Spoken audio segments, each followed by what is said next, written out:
All right. So, good evening, everyone. I'm Tom Boak, Chairman of the Kennebunkport Planning Board. This is a virtual planning board meeting. We're using the Zoom conferencing format. The agenda it's on the town's website, along with information needed to participate in the meeting by Zoom or by telephone. If you wish to participate, the Zoom meeting number is 945-1766-8750. You can also dial the phone 929-205-6099 and then enter that same number that I just gave you. If you're conferencing via phone and also watching on cable or YouTube, you have to turn your volume down or you'll have feedback. As always, you can watch on cable channel 1301 or stream on YouTube, Kennebunkport Television. During the meeting, only the planning board and current participant will be selected by the board to be on screen with audio connected. All others will be blacked out and muted, except when the board solicits public input. I ask the public take turns talking and allow opportunities to talk. We appreciate your support. So at this point, I will take the roll call. It looks like we have everybody here, but anyway, I'm here. Nina? Here. Scott? Yes. Ed? Here. Larry? Here. George? Speak up, George. Yeah, he raises Here. Okay, and John? Hi. Okay. My one big job. Very good. Now, the first thing is to approve the minutes of the last meeting on September 2nd. So, everyone gotten a copy of those? Yes. Any changes, issues? I gave a couple of typos back to Tricia. She said she'd take care of them. Good. Yeah. Okay. That's always. Can I make a motion to approve the minutes? Okay. All in second. favor? I'm in favor. Nina, In favor? Scott, In favor. Ed, In favor? Larry. In favor. Okay. So, all right, that brings us to the first item. Now, the first item is simply a reading of finding of facts from the last meeting. So we could defer those to the end if you wish. That you could. You mind deferring, Scott, to reading? No, that's fine. Okay, so we'll defer that item. The second item is a public hearing on it's item number 200801, James and Susan McMahon. Jim Logan, Longview Partners, is authorized agent for a minor subdivision agreement. They're just a lot line change between two lots, both owned by the McMahons. So is Jim Logan there to bring forward?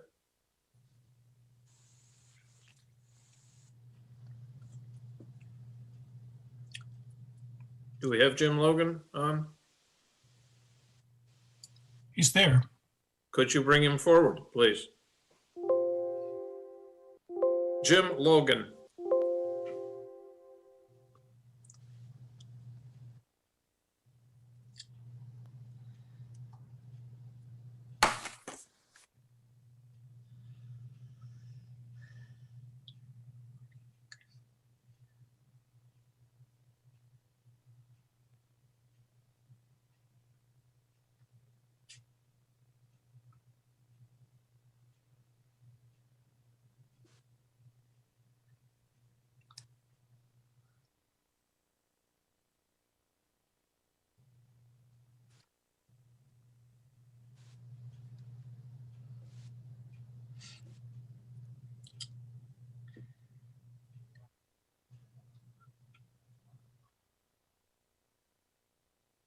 Okay,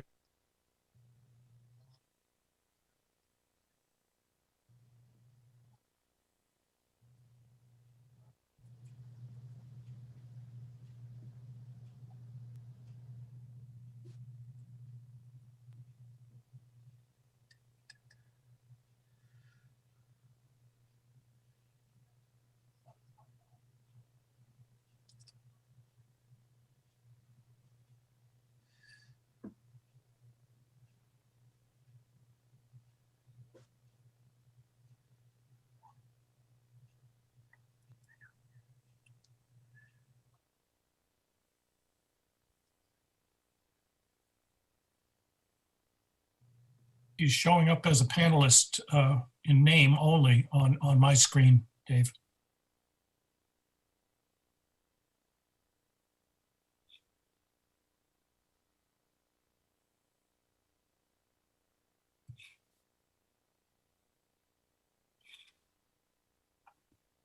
Oh, I agree. He's not in the list. His block is showing though. Yeah, he's there as an attendee. Oh, shows him as a muted attendee. Yeah.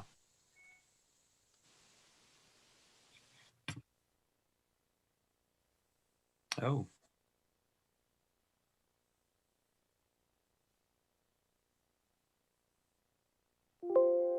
Well, I guess we're gonna, if,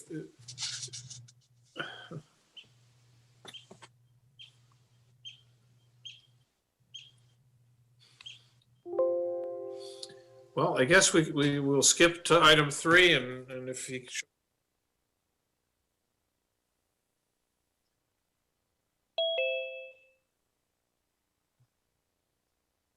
I see him showing up. okay, there he is. It doesn't have video. Video just turned on.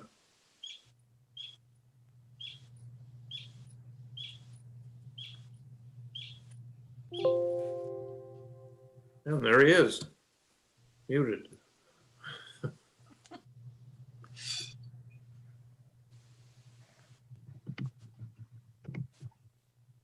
Are we there? There he is. My apologies. My computer has locked up on me tonight twice, so bear with me. Okay, well, Thank you. can just briefly describe this subdivision. Yes, very briefly.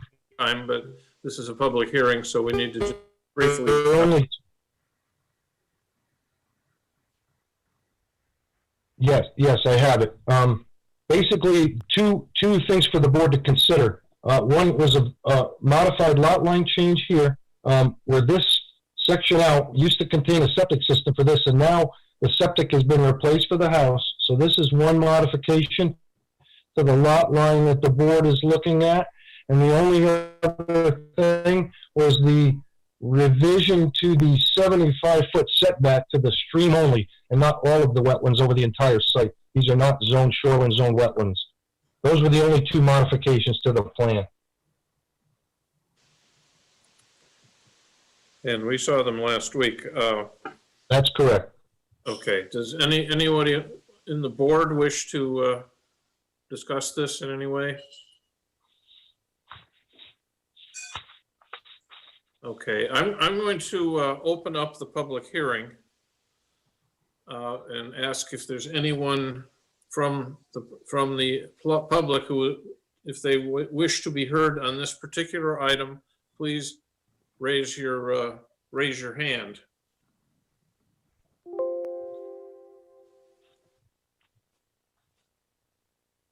Okay, well, in that case, I'm going to close the public hearing. And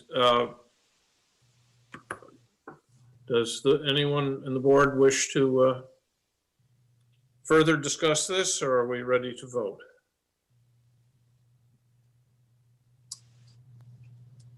So let me kick it off with a motion to approve this minor subdivision plan change. I'll second that. Okay, now I'm going to go through the usual list. Tom, yes. Nina, Approve. Scott, Approved. Ed, Approved? Larry. Approve. Okay. So, thank you, Jim. Thank you, I appreciate that. Facts to read, but I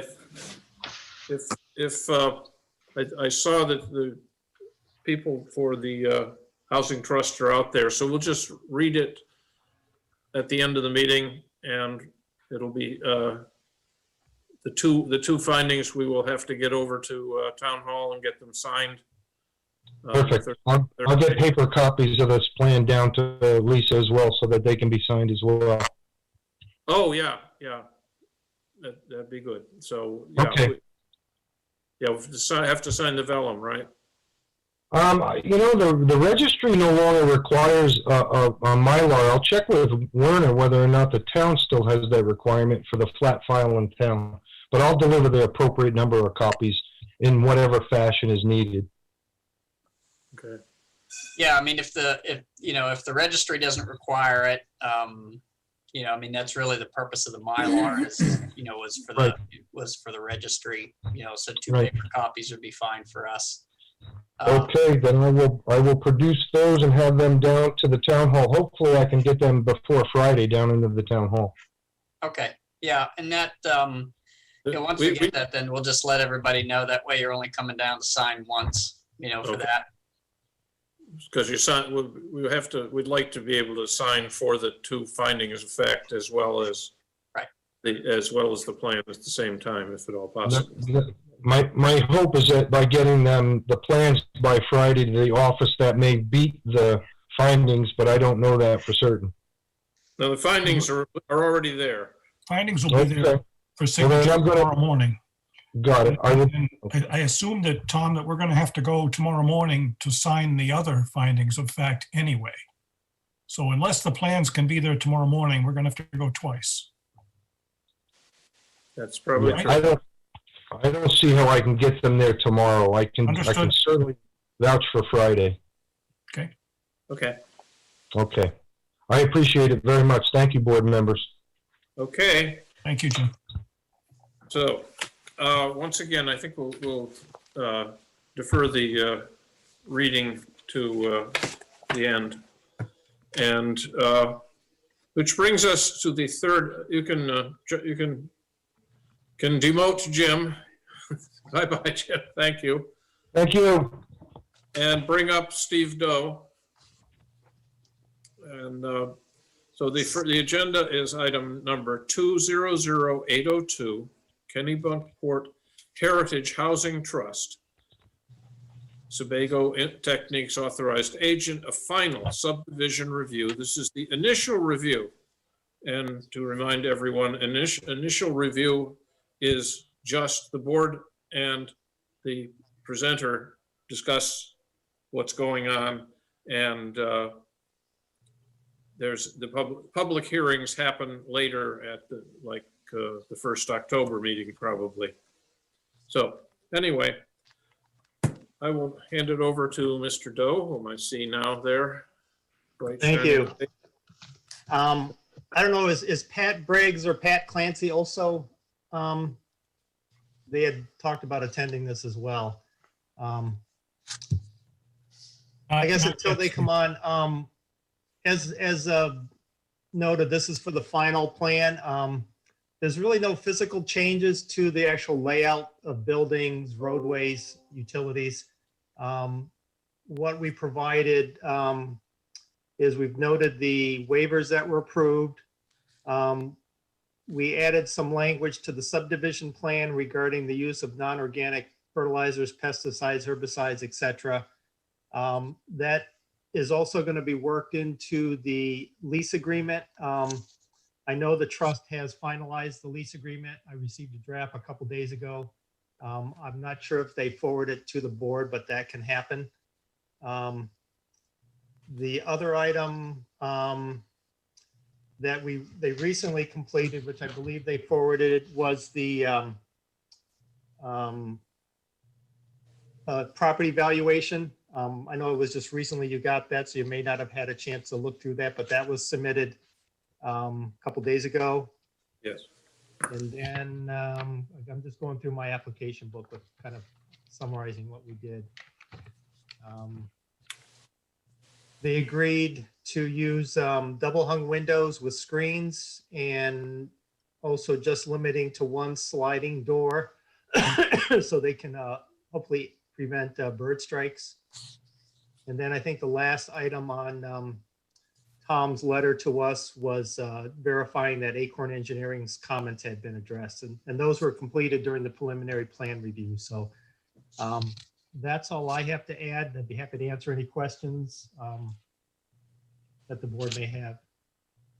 Okay. Let me start here.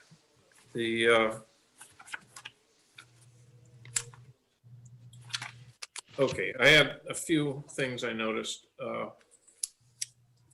You said something about in the cover letter, we have contacted the planning office to get an indication of net increase in taxable valuation, which will be generated by this project. This will be submitted upon request. Do we have some more information from either you or Werner on this topic? I believe I had received something from Becky on that, and I believe I forwarded it to Werner and Lisa quite a while ago. I'd have to look through my records to see when that was sent to them, but that was completed and sent to the planning office. Okay, and that's from a town assessor person. Exactly. Yeah, Yep. that's correct. It's on the website as far as, the document there. That probably, should be a piece that's attached in the app. But we'll make sure that we certainly pass that along to the board. But it is posted on the website. Okay, because there was a letter from a butter who had apparently read it and thought that Becky was a realtor or something, so. No, And it's No. not the more recent submission that had the letter from the appraiser organization from Mainland Consultants that takes care of this, talks about the valuation of of adjacent properties and such. yeah, that's correct. And I just checked the site, and we'll make sure that that's posted on the website tomorrow as well. So so we've got a little bit of document flipping back and forth that needs to happen. So we'll make sure the board gets a copy of Becky. Becky Nolet's valuation, and then we'll also make sure we get the appraisal document posted on the website. Good. Okay. Now, I had a couple of I was reading through your valuation in the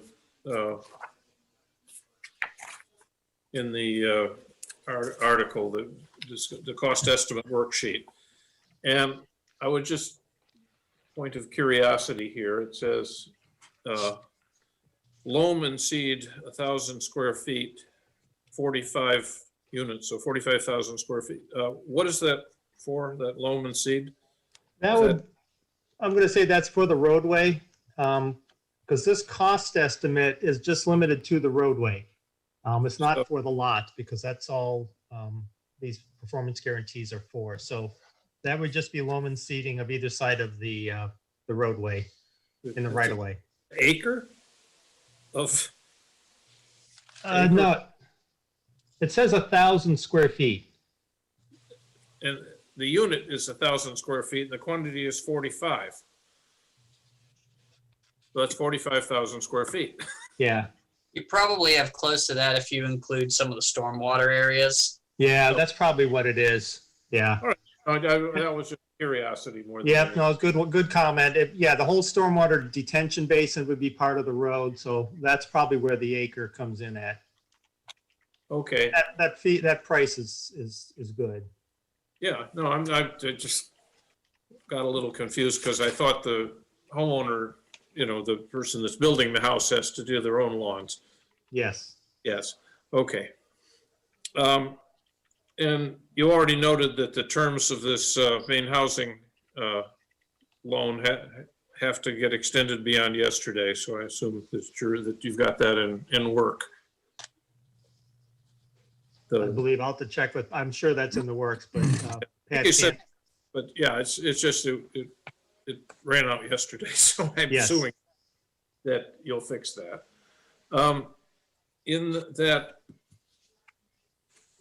that description of the main housing, it tells you how, you know, how they're arranging the 135 grand that they're loaning you, which is paid back by building 6 houses.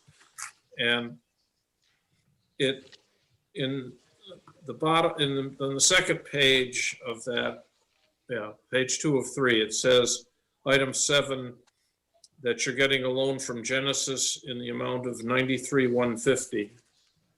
And so I think that's the wrong number, but because you already have an approval up to 150. So that just needs a little tweak when you're tweaking the rest of it. What page was that on? You say page, 2 of Three? 3 of the letter from to Pat Briggs from the oh, I see the number 7 there. number 7, yeah. Yep, okay. Okay, and the just a general question is, you're taking a loan from Genesis that has to get paid back. And my first question is, how's it going to get paid back?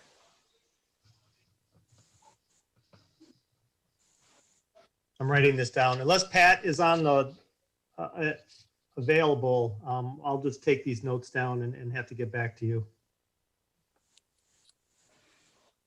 Okay, I thought one of the Pats was around there, but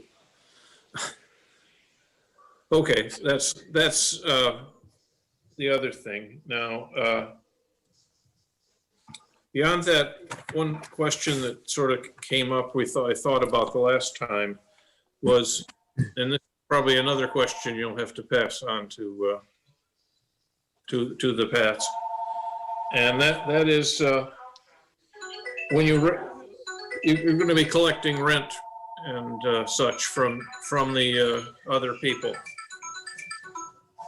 And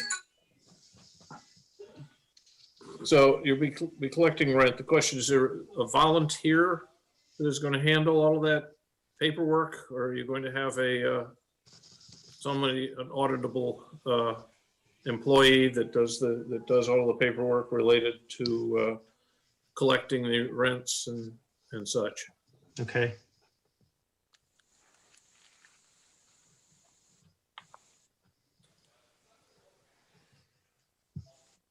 I'll have to get back. I don't know that answer, so I'll have to get back to you on that after I talk All to right, Pat. thank you. Okay, and that's sort of the end of the questions, so. Nina, do you have any new questions for these folks here? Yeah, I have a few questions. You brought something up though, and whoever's collecting the rents and collecting the money. Yes, And I'd like to know, are they going to be bonded?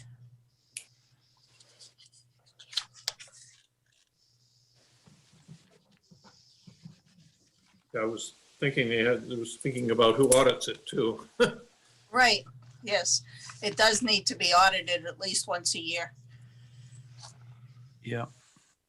I have another question, and you said, if I remember correctly, when I asked about sliding glass doors, someone indicated that they didn't think they were going to have any. And now we're talking about 1 per unit.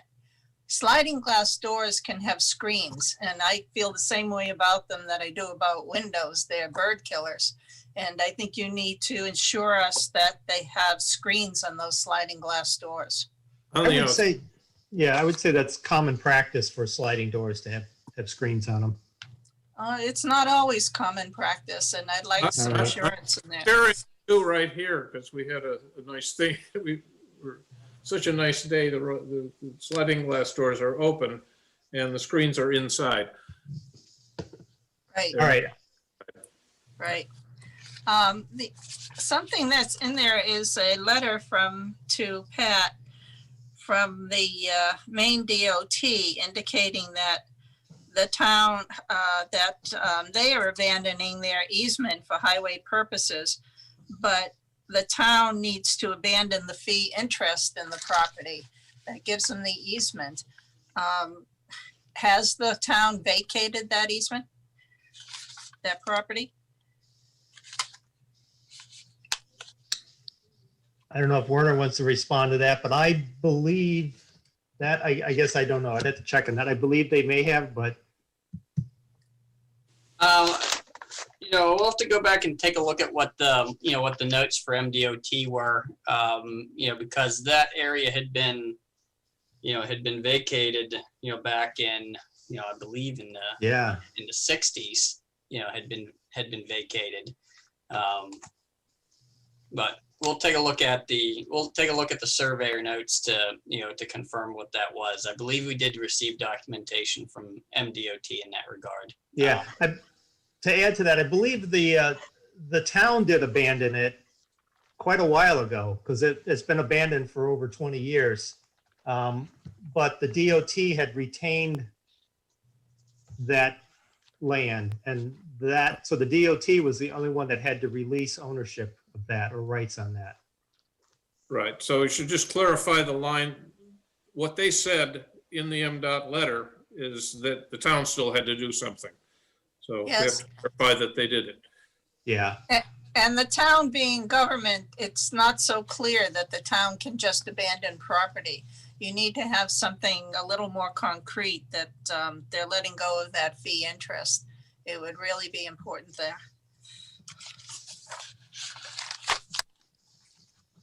Okay, we'll look into that. I know we studied that quite a while back, so I'll just have to refresh my memory and the surveyor's memory on that and talk with Werner. Yeah, So- yeah, we can pull the documentation that we received from from DOT. I believe it was, what we had received was adequate regarding regarding any title concerns that were there. I know Ralph Austin looked at that area in regards to what would be covered in the title. But we'll get a confirmation on that. Okay. The only other question I have is on the road, and I forget how long it is, but the prep costs for the road seem kind of low. Is there going to be any blasting? We don't envision any blasting for the road. It's pretty much within the existing parking lot that's out there.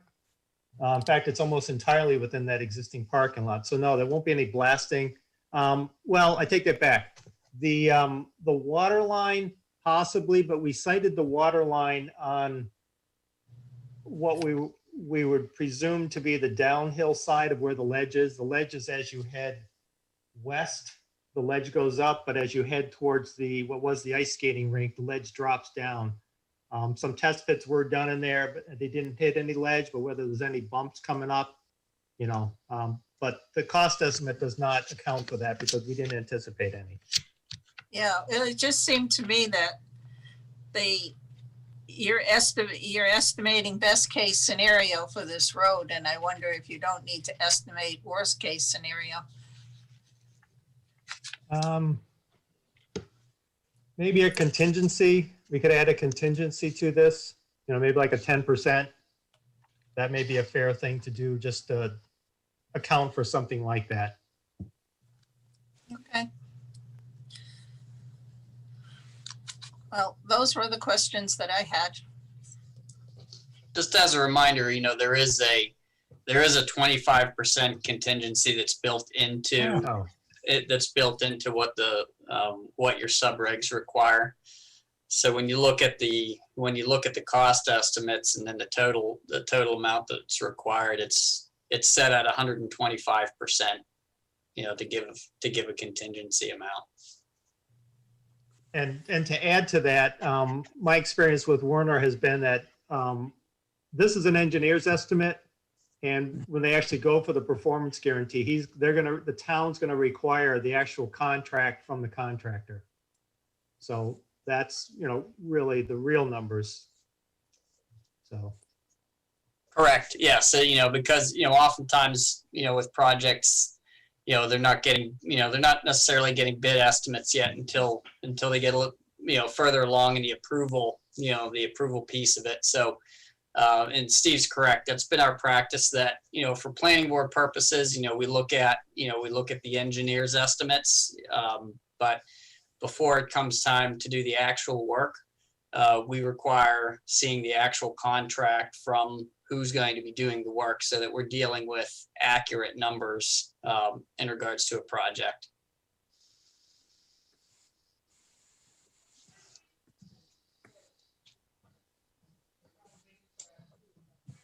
Okay. In terms of the cost estimates and in other, let's see, when we've approved other subdivisions, have we not had a statement from like the coding, somebody in town government that this is a good number and something that concur? I mean, I guess I'm asking, I think we need some kind of a engineering peer review or something to look through the cost estimate, somebody independent party. Whereas maybe often there is an independent party known as Mr. Gilliam looking through it, but you're also a de facto member of this board, so of the trust. So I think I would like to see this estimate through some level of peer review. Sure, that's fine. I have, I don't have any issue if the board wants, if the board wants me to pass this along to Acorn, to take another, to take a look at the, at the final plan and at the estimates that are here, and to confirm, the validity of the price estimates. Yep. We should do that. Okay. Thank you. Okay, so let me just go down the list. Ed, do you have anything on this? Any questions on this at this point? I have two quick questions, I think, Steve. First is, are each of the driveways going to be private roads? yes. There's no First- thought that they would ever be put up to be public roads? No, Right. they don't meet the standards. Right. So yeah, no, these would, and there's a note on the plan, I believe, at least there should be one, that says these will remain private. Thank you. And then related to that, I see in the cost estimate, item 6, sidewalks. And I guess I wanted to ask you, and it's about $11,000 as part of the estimate for sidewalks. Mhm. I live in a nice, what I think is a nice subdivision. We don't have sidewalks. Tom, I know yours is the same way. I feel it's safe and it has a certain character that I happen to prefer. I wondered why the sidewalks, and had you given any thought to saving that cost? No, I think, part of this project was to kind of create like a neighborhood. We need the curbing anyway on that side of the road to direct the water to the basin. I think part of this, again, to create a place with kids where they can walk on the sidewalk versus playing in the street. I think I could talk to the committee or the trust, but I think part of this was to have the sidewalk. Understood. Okay, just Yeah. wanted to bring it up. Subreg require them now? Pardon? Doesn't the subreg require sidewalks on private roads? I don't think so. In your subregs, there is a requirement, if you're within, you're within a growth area. It's certainly something that, the housing trusts, I think could have asked for, a waiver for that. But there's no waiver request, for that, hence it's part of the design. All right. Okay. I just wanted to bring it up again. Just personal preference and save 11 grand. Yeah, it's a good chunk of change if you're trying to make it affordable, so. Okay, Thank you. I will bring that up to them though. Thanks, guys. Okay, Larry, So, yep, I had a couple of questions. I was impressed to see the funding that's being offered. So that's a step in the right direction. But similar to what Tom mentioned, I've been wondering about actually how this is going to be administered. I mean, this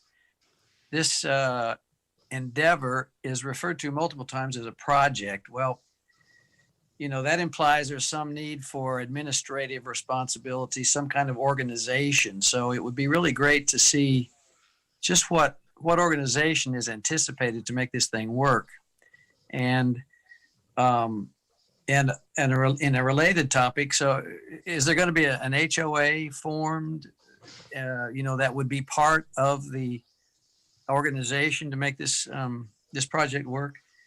So that's kind of, and of course, when would the organization be formed, and what are the cost implications for such organization?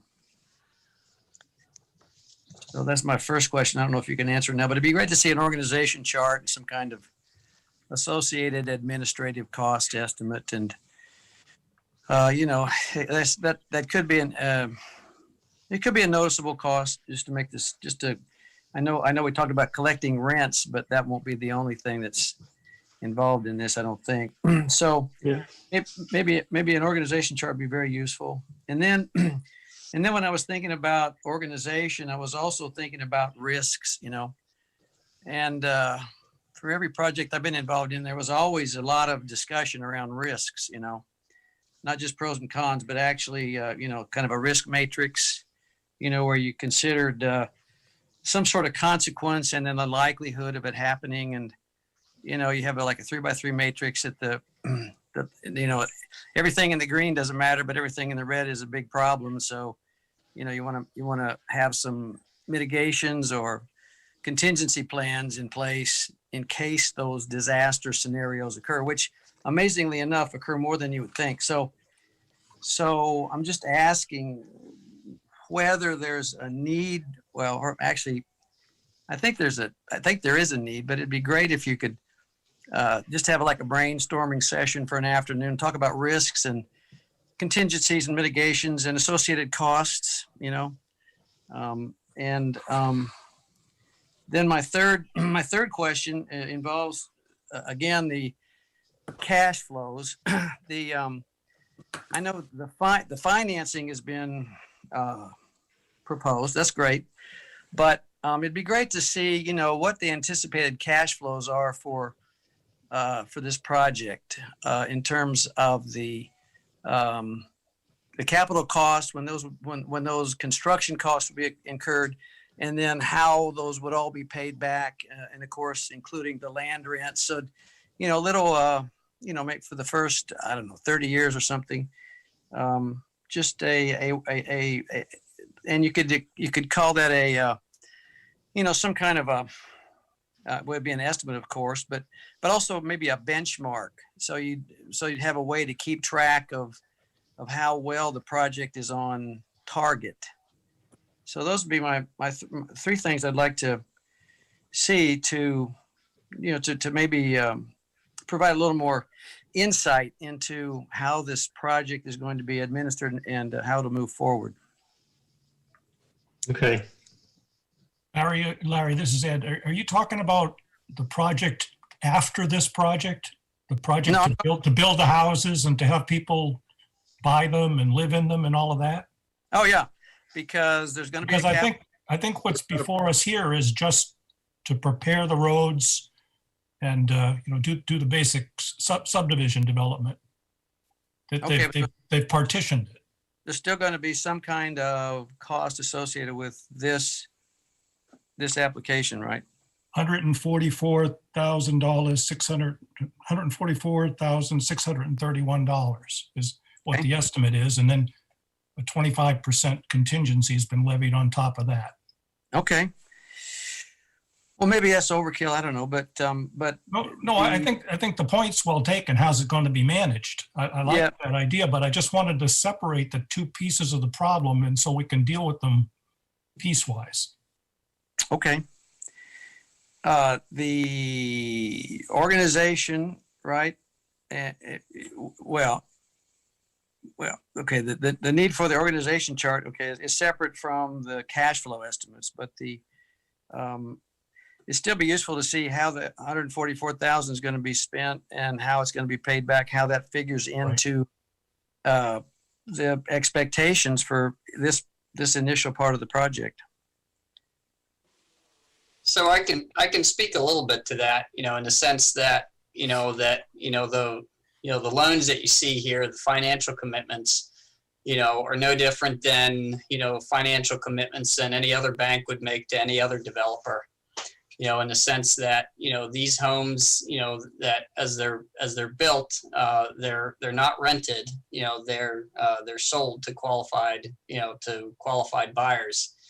And so within those costs, within the costs associated with those purchases, there are funds associated with going back to, to paying off some of these loans. So again, not dissimilar to any other, any other type of, development where, a developer takes out a loan and is responsible for paying that back.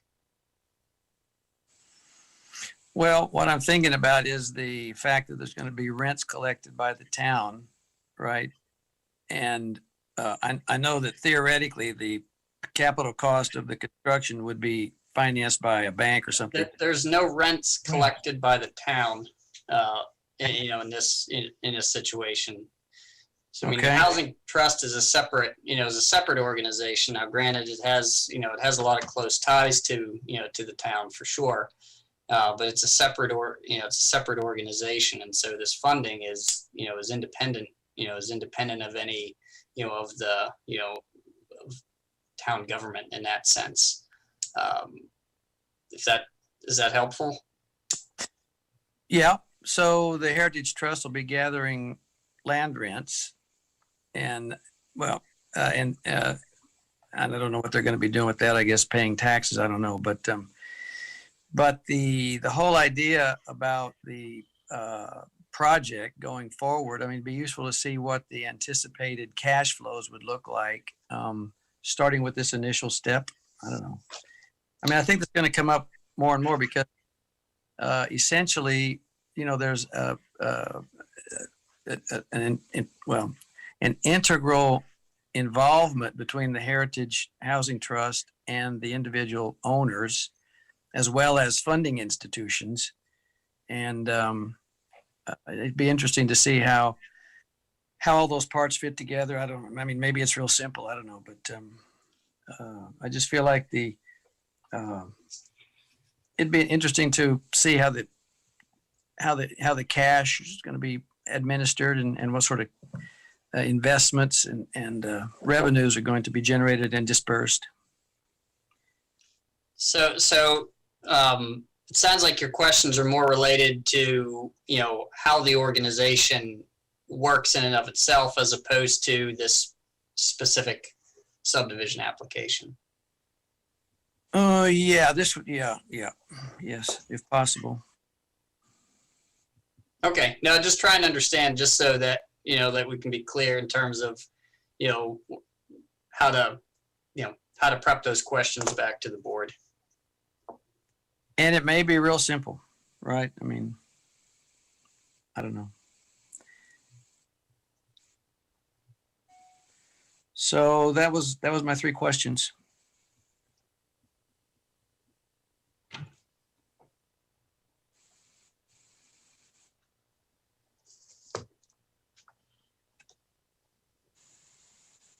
Actually, I was muted at the moment. So George, if you will take over with questions.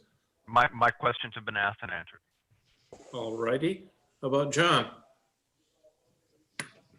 Mine have been answered also. Okay. So I guess we've gone through the whole board. And we have hopefully Mr. Doe has a list of things that we need answers to. Did Scott speak? Oh, I'm sorry. Scott, did you speak? Nope, my questions were answered. Thank you. Good. That's what I thought. I sort of worked down this list. But, okay. Well, in that case, you certainly have a set of questions we'll answer before we open a public hearing next time. Okay. So, are we ready to declare this complete in order to schedule a public hearing next time?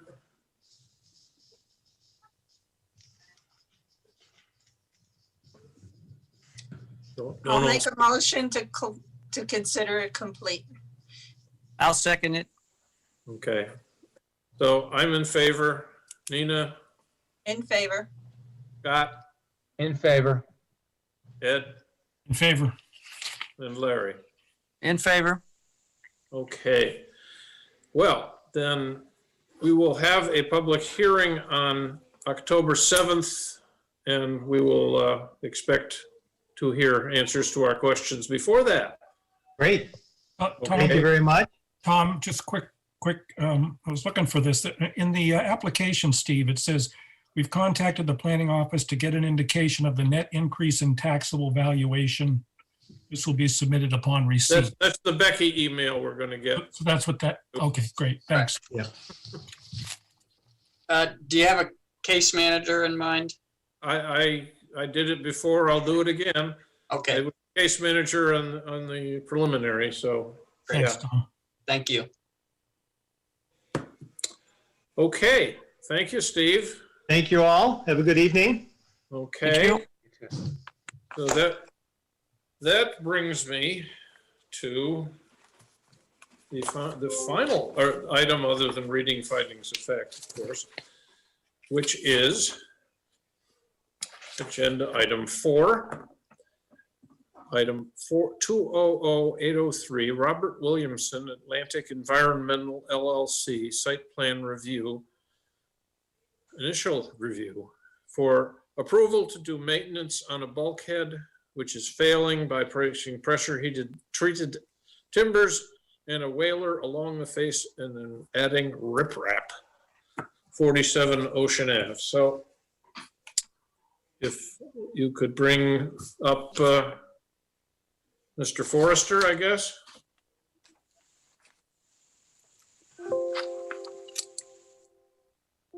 Okay.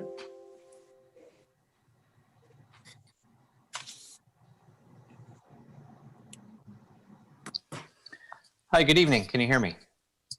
We can, or I can, anyway. Great.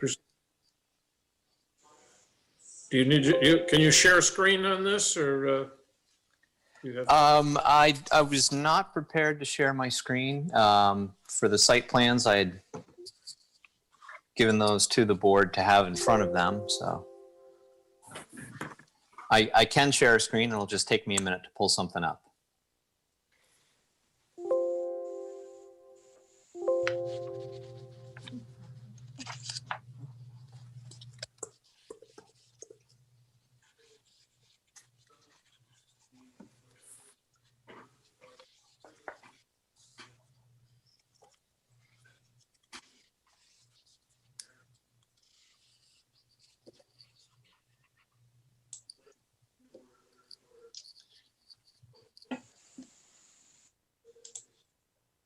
I have it available if, Tim, if you're not able to get it up, get the documents opened up, I can show the plan.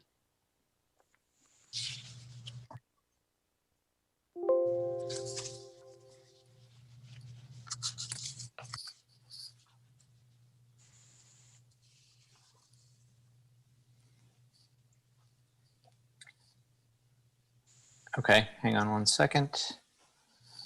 Yep, and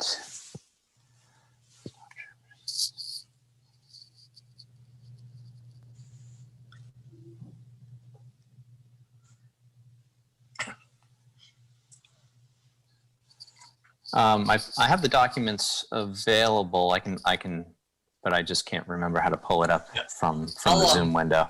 Why don't you go ahead and do it, Werner? That'd be great. Yeah, I'll go ahead and.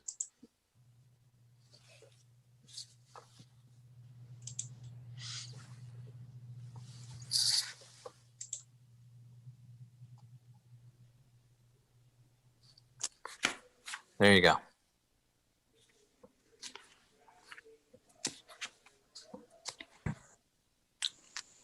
All right, Tim, it's all yours.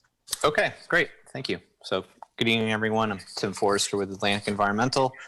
Been working with the applicant, Mr. Williamson.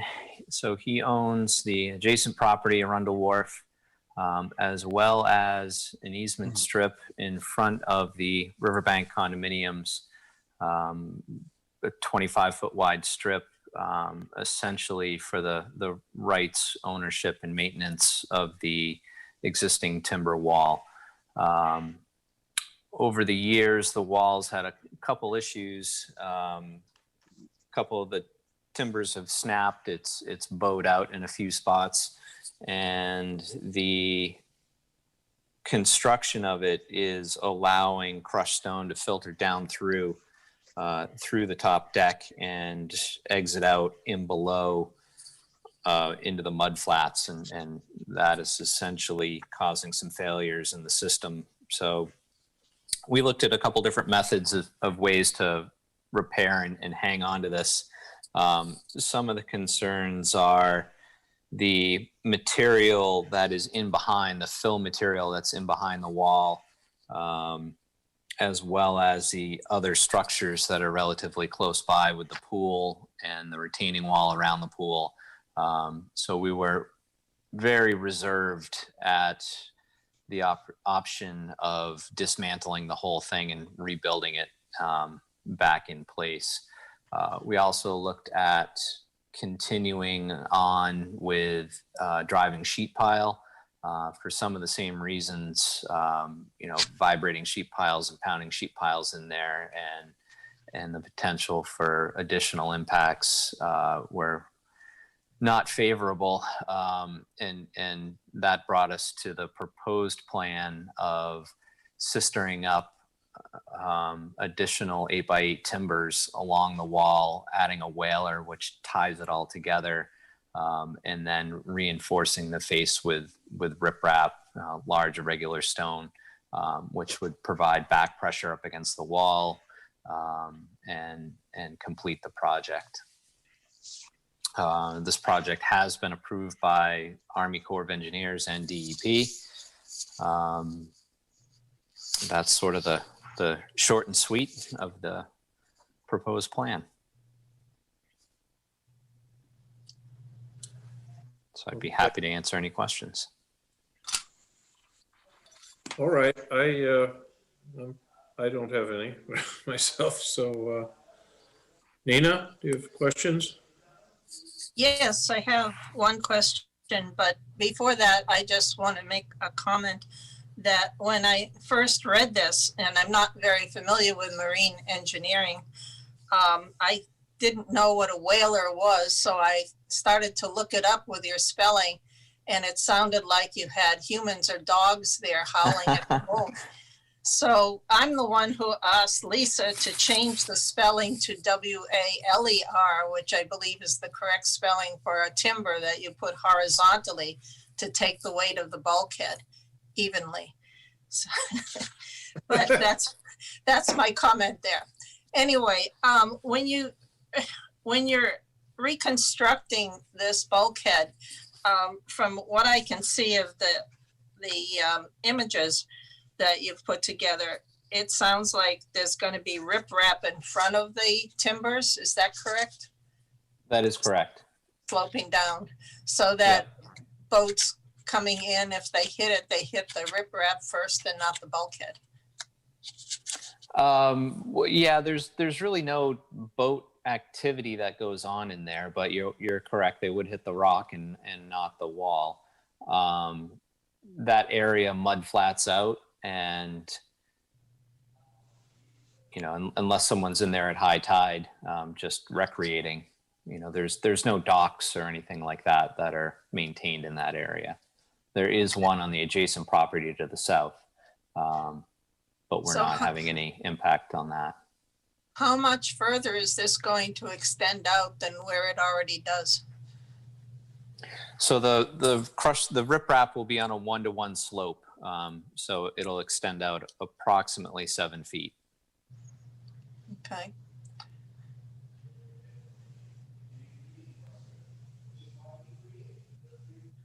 And there's no effect on marine life there? So there are mud flats in there, and the rock that we're putting in is essentially sitting on top of crushed stone that's fallen through already from the existing wall. So we didn't determine that there would be any negative impacts from this. They're intertidal flats, so who inhabits those areas are small crustaceans. There were no significant populations of clams or worms or anything like that. Okay. Well, make it easier for the ducks to get down.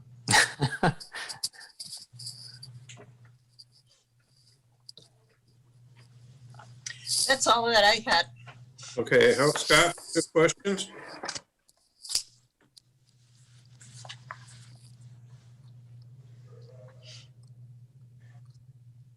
Scott? Oh, I'm sorry. I was on mute.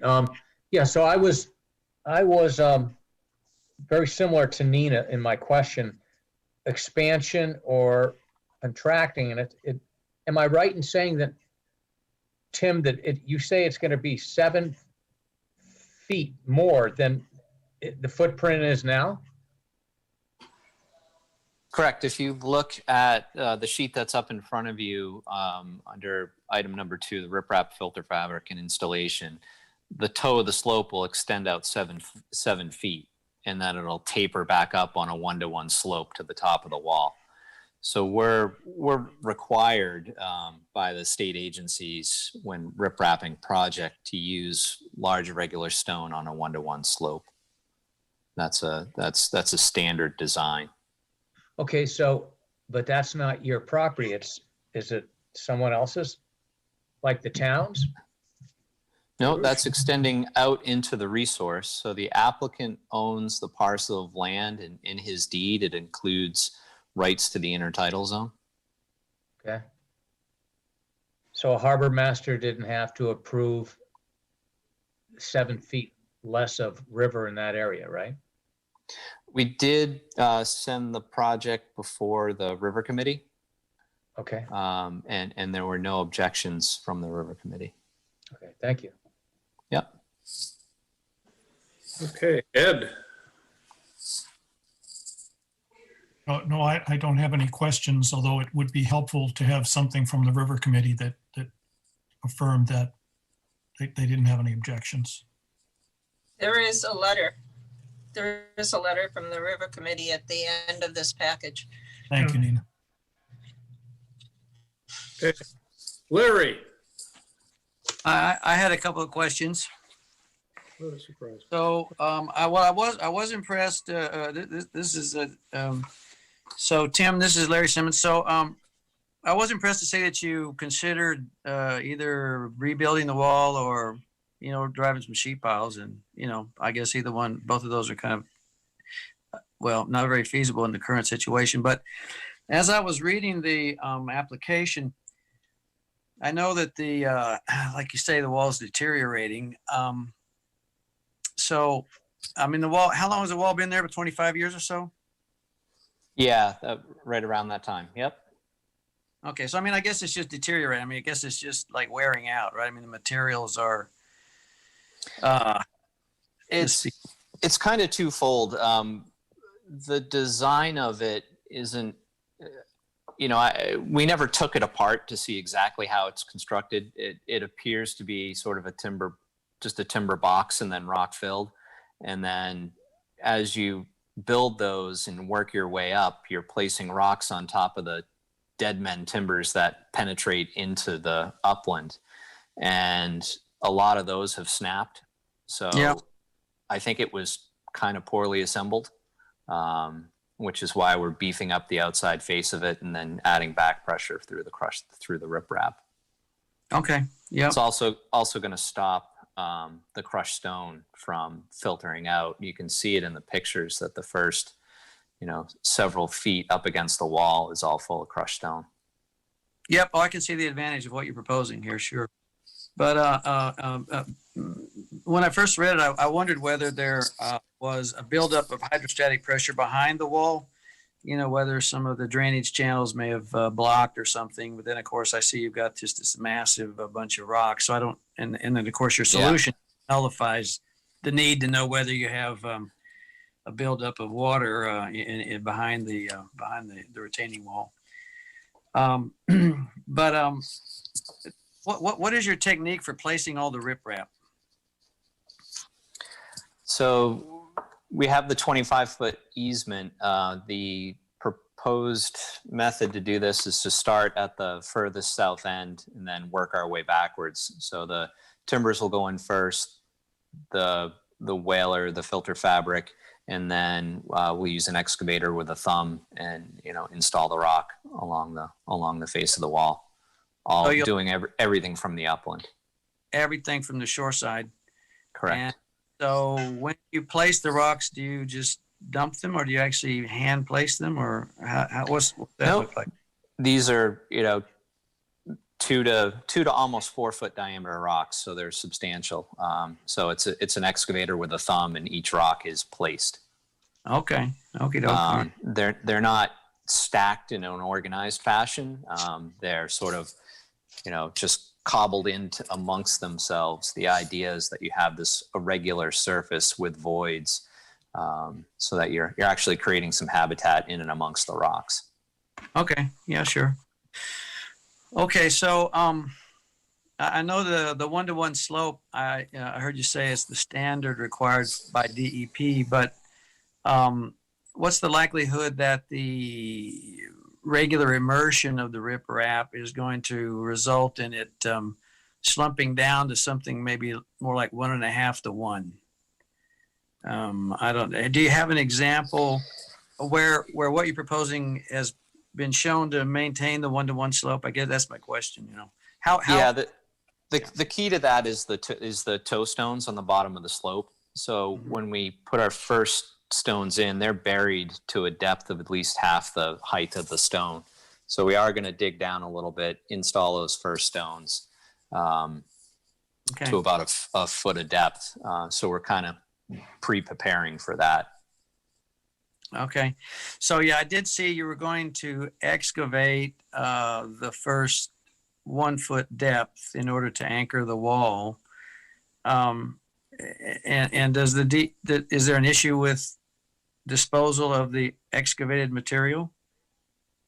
No, it's really not that much material, and it'll be done in small increments. So as it is scooped up, it can be put right in the truck and dewater right on site, and then it'll be hauled off, stored and disposed of.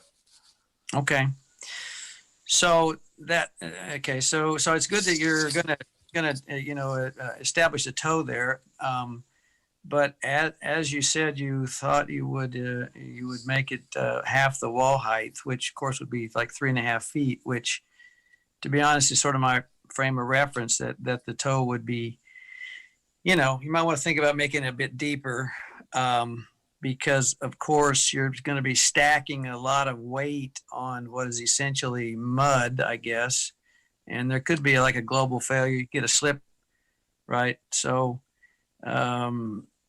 I guess my question is a foot deep enough to secure the toe, or should it be how deep should the toe go? To make it, to fix it properly. Sure. No, I mean, we've done these projects all up and down the coast, and that's the pretty standard design. I don't know that any of the ones that I've permitted we've had any significant failure on for that reason. Okay. Well, I'm glad to see you using the filter fabric. That's going to help make it stable as well. Yep. So, I guess, and of course, that kind of leads into my last issue is you say this is a mud flat, so that implies it's going to be saturated, cohesive soil. What's the likelihood that the weight of the wall is just going to help it sink or make it sink, below so that you actually need more material than you're projecting for completing the construction? And of course, the related question is, how far is it down to ledge, and is the bearing strength of the soil great enough to take the weight of the riprap? Because at the face of the existing timber, there's going to be like 1,000 pounds per square foot, more or less. If your rocks weigh 165 pounds per cubic feet per cubic foot. So, what's the likelihood you sink or deform, and you're going to need a lot more material than you expect? Yeah, again, we haven't really had that issue of this stuff, sinking down into the ground. The only place that I can think of where something like that has happened has been completely different substrates and, full exposure to the brunt of the ocean face. In terms of the wall, we're not really adding much weight to the face of the wall. Those timbers, we're sistering up 8x8s adjacent to what's already there. And then the majority of the pressure is a downward pressure on the rock itself. Yes, that's what I'm concerned about, just the weight of the rocks. Yeah, yep. But again, we, burying in those first stones, there were some test borings that were done on the uphill side within the easement area, basically just showing that it was old historic fill. But we don't anticipate that this is going to sink or fail or, cause any additional problems once it's installed. Okay. Well, it's good to hear that you have some prior examples where you're maintaining the one-to-one slope. That's great. And so then I just had a couple of minor issues, I guess. So on your drawing here that you're showing, you've got the two water levels shown, but could you actually add the elevations? Is it plus 12? Sure. EL plus 12, if you could just add those. And then I guess my last question is, so is there a basis of design for this, or is this sort of a standard solution in this case? So the contractor is HB Fleming. So Scotty Linscott is one of the owners of HB Fleming. Scotty's a PE.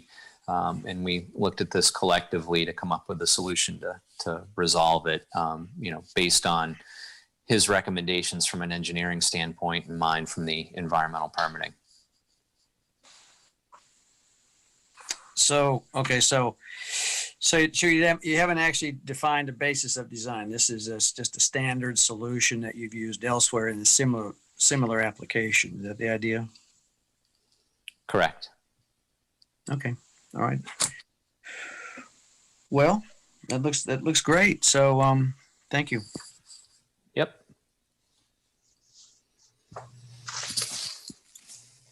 George, I got nothing for you. okay, John? Approximately how far is the end of construction from the abutter's dock?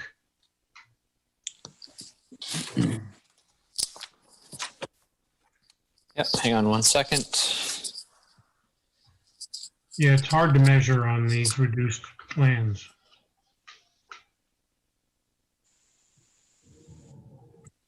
About 42 feet. Okay. Thank you. Yep. That leaves them plenty of room. Yeah, we typically, when you get into the corners too, we slope the rock and lessen the amount, and really try to keep it away from the property lines.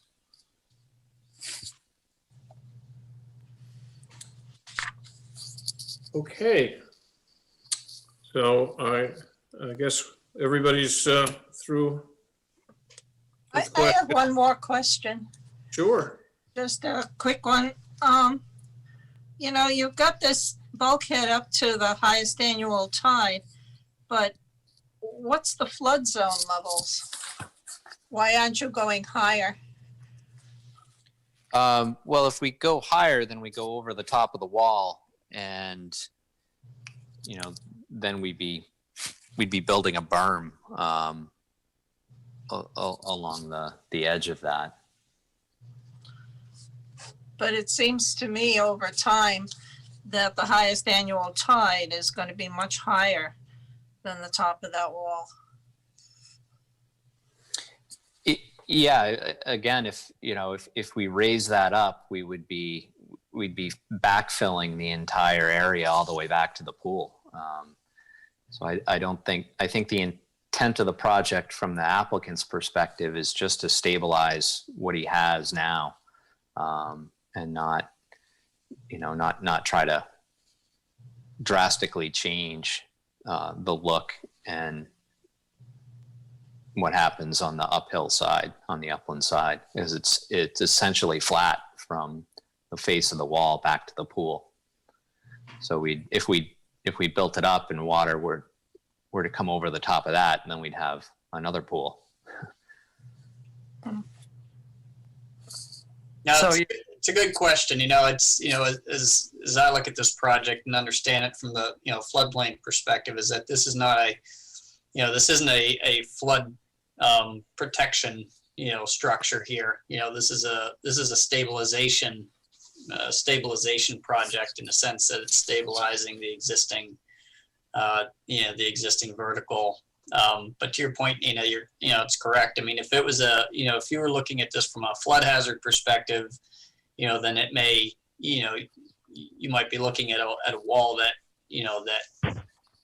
met or exceeded the base flood elevation. But so I understand that it's not the purpose of the project. So the owner doesn't mind if, when those 100-year storms come in every 20 years now, that he has a saltwater pool instead of a freshwater pool. Well, he doesn't own the pool. Oh, okay. Well, the abutter might. Yep.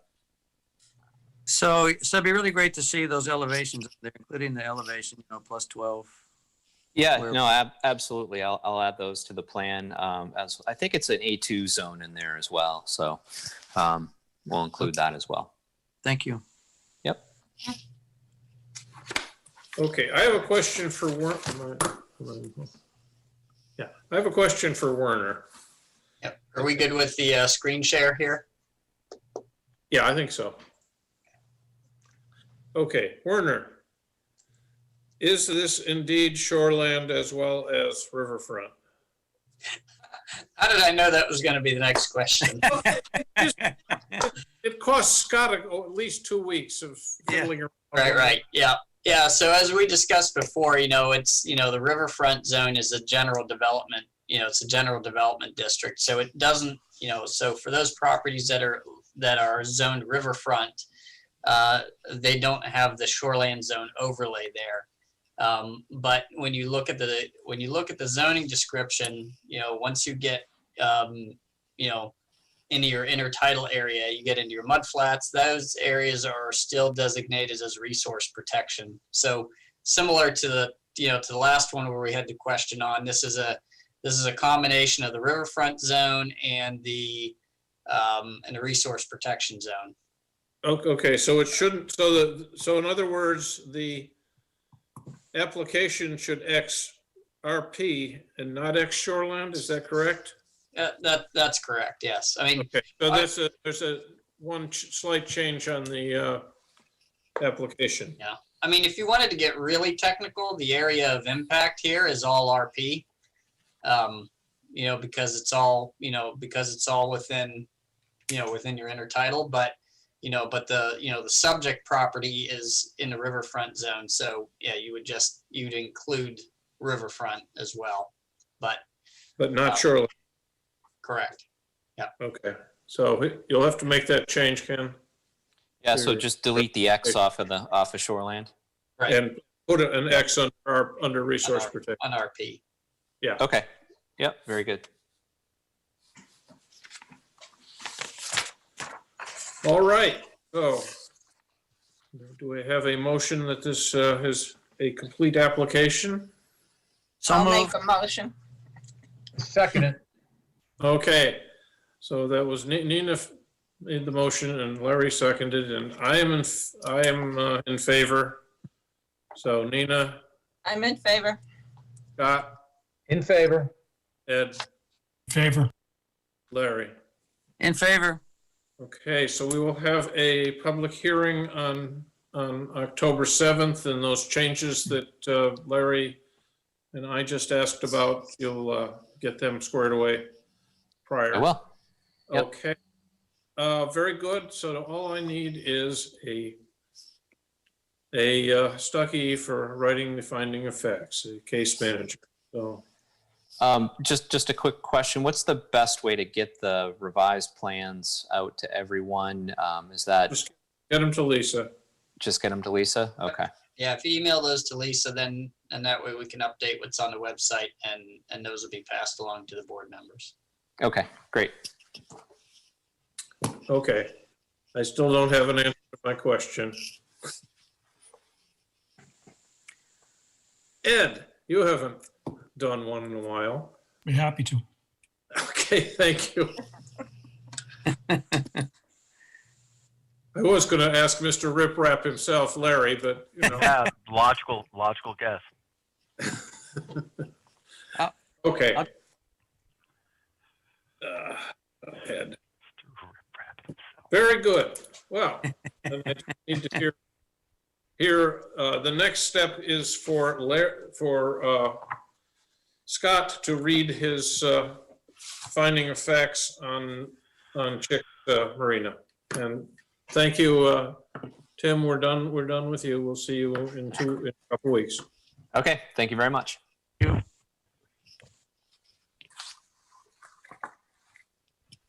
Okay, so hit it, Scott. Yes, sir. Kennebunkport Planning Board Site Plan Application of Tidemark Corporation. Eco Analyst is authorized agent,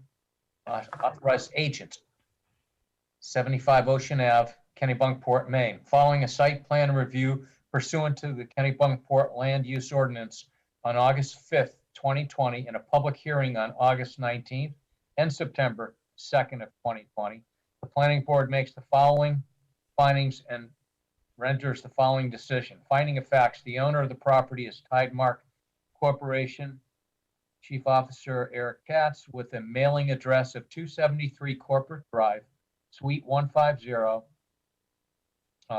Portsmouth, New Hampshire. In an email to Warner Gilliam dated August 26, 2020, Eric Katz, owner, has authorized Bud Brown, President, Eco Analyst, to act as agent for this matter. Number 2, the property has a street address of 75 Ocean Ave, Kennebunkport, Maine.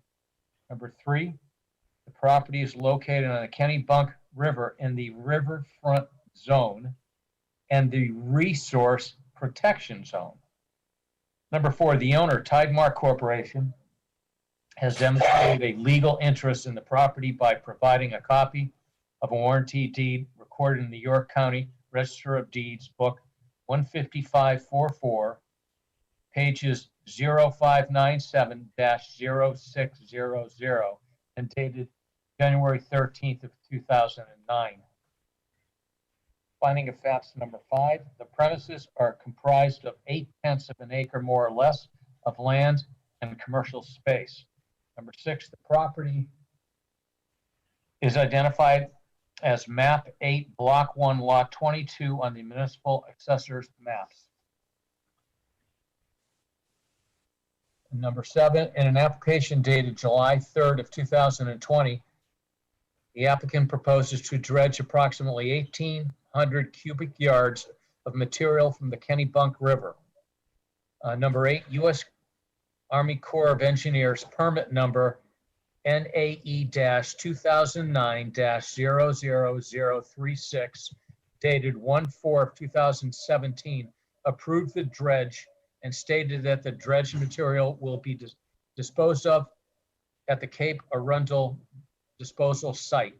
Number 9, the applicant has requested no submission waivers from the requirements of the Kennebunkport Land Use Ordinance. The applicant has requested no performance standard waivers from the requirements of the Kennebunkport Land Use Ordinance. 11, pursuant to the requirements of Article 1010A of the Land Use Ordinance, the planning board shall approve a site plan application unless it makes a negative ruling on one or more of the following identified findings, which would otherwise compel denial. 11A, the proposed use meets the definition of specific requirements set forth in the land use ordinance, will be in compliance with applicable state and federal laws, finding yes. B, the proposed use will not create fire hazards and will provide adequate access to the site.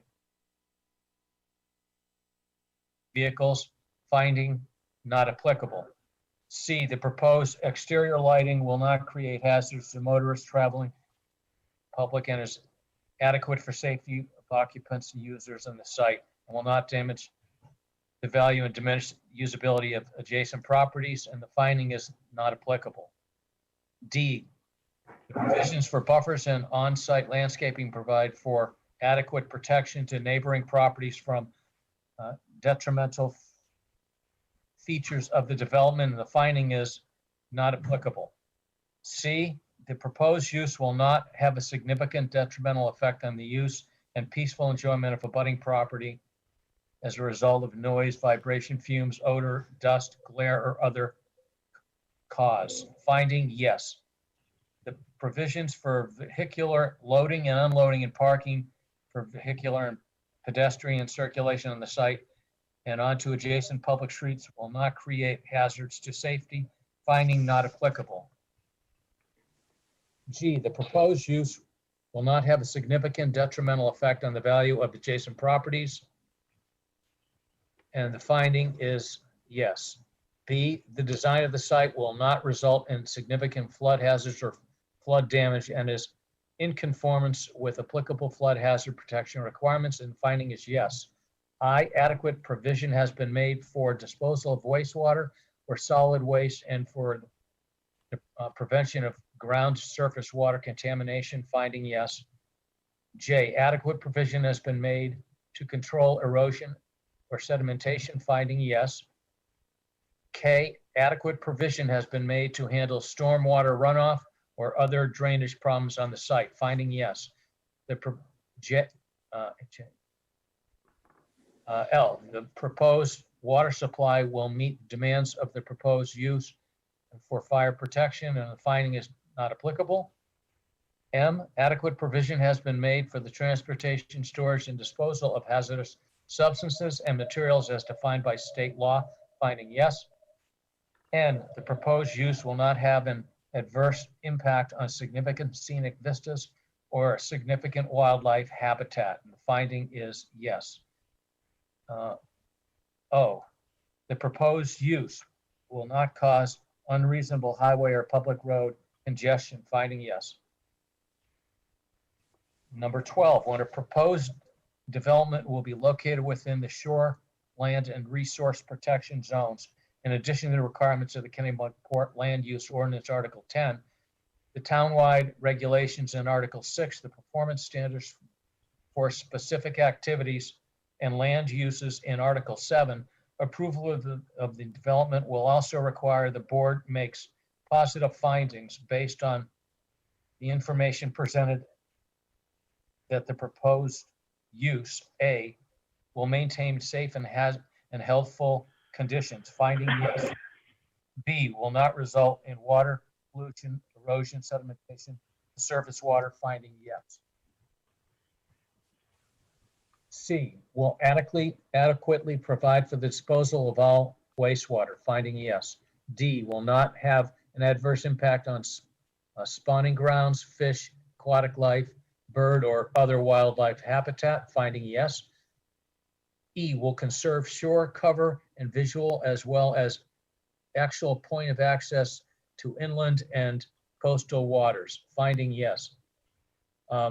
F, will protect archaeological and historic resources as designated in the comprehensive plan. Finding not applicable. G, will avoid problems associated with flood plan development and use. Finding yes. H, is in conformance with the performance standards set forth in section 5.6 of the Kennebunkport Land Use Ordinance. Finding yes. Any negative finding by the board means that the application has been denied. 13, the application is otherwise complete. Conclusions, Articles 1010A of the Land Use Ordinance mandates that the planning board shall approve a site plan application unless it makes one or more identified findings that would otherwise compel denial. And as noted above, the board finds no such findings. Decision, the site plan application identified above is hereby approved. Conditions of approval, if any, pursuant to Article 10.11 and 10.12E.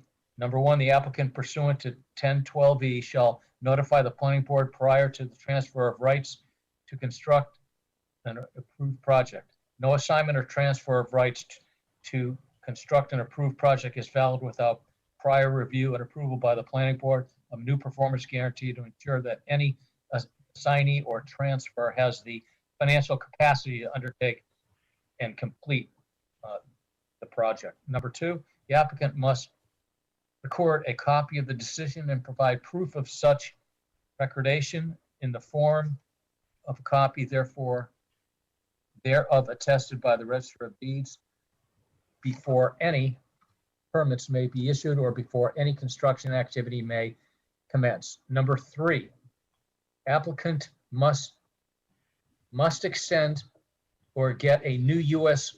Corps of Engineers, Army Corps of Engineers permit for dredging and present to the code enforcement officer of Kennebunkport before the permit can be issued. So dated September 16th, 2020. Okay. So I'll move we approve that as read. I'll second. Okay, so I'm in favor. Nina is obviously. Approve. Scott, Approved. Ed, Proof. Larry. Approve. Okay, that finishes up that item. Now, John, if you can read the finding of facts for the McMahon. Try to read as fast as George, but I'm not sure. Well, Kennebunkport Planning Board findings of fact and decision.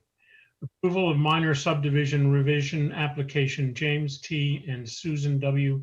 McMahon, Bishop Woods subdivision, Kennebunkport, Maine, to amend the lot line of Lot 1 identified as Lot 5A in a warranty deed dated February 24, 2012. Following a review pursuant to the Kennebunkport subdivision regulations and land use ordinance and a public hearing September 16, 2020, the planning board renders the following decision. Findings of fact are as follows.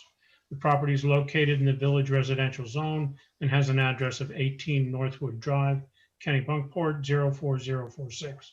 The applicants are James T. and Susan W. McMahon, P.O. Box 55, Kennebunkport, Maine 04046. The applicants are represented by James Logan, Longview Partners LLC, 6 2nd Street, Buxton, Maine 04093, as shown on letters of authorization provided. The property is identified as map 12, block 5, lots 5A and 5M on the municipal assessor's maps. The owners have demonstrated a legal interest in the lots by providing a copy of a warranty deed recorded in the York County Registry of Deeds 16269, pages 77 to 81, dated February 24, 2012. The final subdivision approval for the Bishop Woods subdivision was approved by the planning board on June 8, 1994, and is documented in findings of fact, which are recorded in the York County Registry of Deeds, Book 4145, page 280. The lot line between the two parcels owned by the applicants will be revised as shown on a survey prepared by Lower Village Survey Company entitled Division of Lot 1, 18 Northwood Drive, Kennebunkport, Maine, owned by James T. and Susan W. McMahon, dated June 18, 2020. As part of the lot line revision, the septic system serving the existing dwelling will be relocated, and the existing easement for a shared driveway between the lots will be retained. This amendment to the subdivision plan qualifies as a minor revision in accordance with section 9.4 of the Kennebunkport subdivision regulations because no additional lots or dwelling units are being created. Decision. In accordance with Articles 7, 8, and 9 of the Town of Kennebunkport subdivision regulations and Title 30-A of the Maine Revised State Statutes annotated, paragraph 4404, the planning board grants approval of the applicant's final plan application. Conditions of approval: this approval must be recorded with the Registry of Deeds within 90 days of approval, or it becomes null and void unless an extension is granted by the board in writing.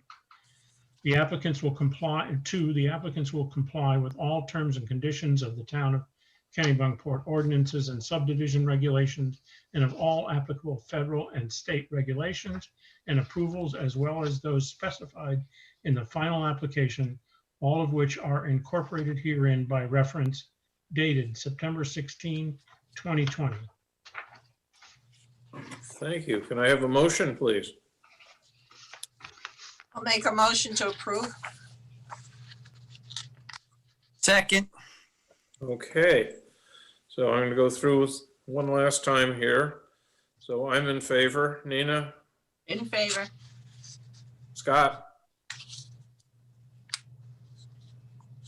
Scott's muted, but he's smiling, so. God. Yes, I'm in. Ed In favor. and Larry. In favor. Okay, so that's done, and we have to get stuff signed.